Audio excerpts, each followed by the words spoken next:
Hello friends, this is Rajat and हम जैसा जानते हैं कि India has been included into JP Morgan bond index. So what does this mean?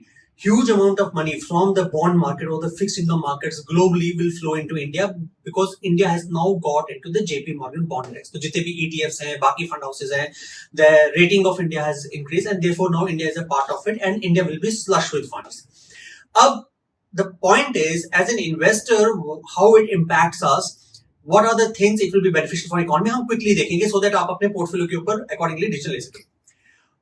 Because huge money is coming in, what does this mean? If a bond is being traded at 100 rupees, it will now be 110, 120 and 130 rupees or 200 rupees for that matter. Why? More and more funds are chasing the same amount of bonds that are already into the market. तो market में अगर मैं कहता हूँ India में अगर अभी 1000 bonds trade कर रहे हैं या 1500 बॉन्ड्स ट्रेड कर रहे हैं, सो पैसा तो ज्यादा आ रहा है, बॉन्ड्स तो नए नहीं निकल रहे ना. सो इसका मतलब है एग्जिस्टिंग बॉन्ड्स की जो प्राइस है वो बढ़ जाएगी. अब इसका मतलब क्या? इसका मतलब है अगर कोई बॉन्ड 8% के कूपन रेट पे निकला था, जो अभी आप सपोज आपको 7.25, 7.5% या 9% की भी यील्ड दे रहा है, अगर अब वो बॉन्ड की करंट प्राइस अगर 100 रुपए है and new money has come into the market and they are investing into Indian bonds, the prices has gone up from 100 to 200, तो जो यील्ड आपकी 8 है वो गिर के 4% हो जाएगी. So that means for a new investor who is going to buy the bond, he will be getting low yield.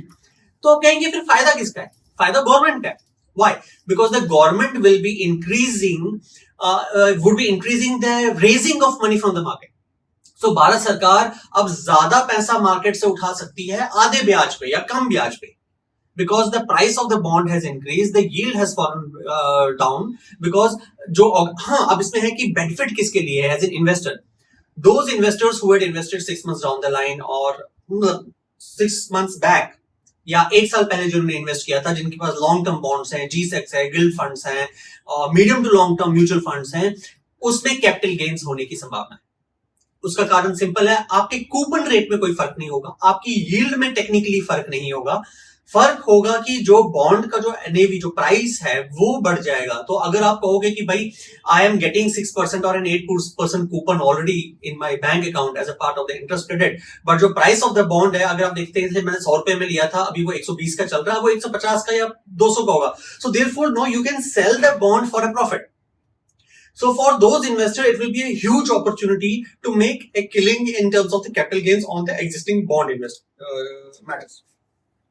अब इसके बाकी बड़े मैक्रो इकोनॉमिक परिवेश हैं जिसमें कह सकते हैं कि भाई लिक्विडिटी बढ़ेगी तो बाइंग और सेलिंग का जो स्प्रेड होता है वो कम होगा, market will become more efficient, liquidity will be more into the markets. But ज्यादा फायदा अगर आप देखेंगे वो गवर्नमेंट और इंस्टीट्यूशंस को होगा, because there will be less spread into it, there is more liquidity, more turnover coming into it. मगर अगर आप इन्वेस्टर हैं, अगर आप ऑलरेडी बॉन्ड्स में इन्वेस्ट किए थे पिछले साल या 6 महीने पहले, जैसे कि हम आपको बोल रहे थे करने के लिए, then you will stand to gain from capital gains.